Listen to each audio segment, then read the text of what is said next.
You know, when you think back in history far enough, you'll realize that the same source material was used to give us both ethical Christian financing, ethical Catholic financing, and ethical Islamic financing.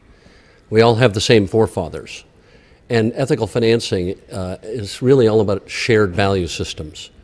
And if you examine the Sharia, most of the Sharia, and you examine the teachings of Christianity, you'll find that there's an enormous amount of parallel and common interests. They're not two separate and different and unique sets of values. They are essentially, in all material ways, the same value systems. And what we've seen is with the more resurgent and predominant Islam, which we've seen evolve over the last 60, 80, 90 years, and especially in the last 20 years, you've seen some Muslims become very concerned about the ethics of conventional Western finance. They see these conflicts with their value systems and the teachings of the Sharia. You know, when you go back to the Sharia, it's all about your worshiping God and your love of your family and care of your family and love and care for your community. And a lot of the Western values in modern finance are in violation of those core values.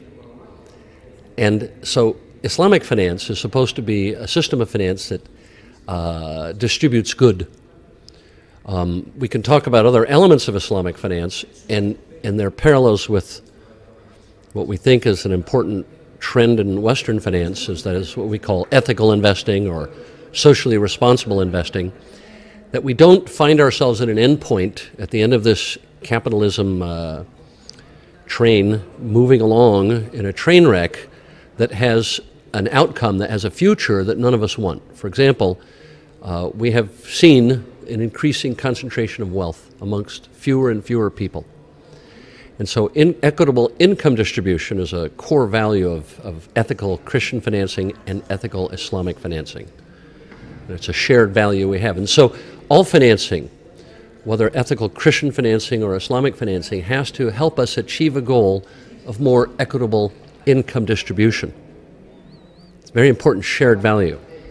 But we also think about things like our environment. What is the sustainability of the industries that we're in, the fuels we use, the way we heat our homes, the way we have our transportation? What is the sustainability of that for our future and our children's future? And thankfully, in Western economies, there are increasing numbers of people and institutions that talk about the sustainability of their economies, of which financing is a core component. But importantly, it's really a core, and it has always been a core component of Islamic finance.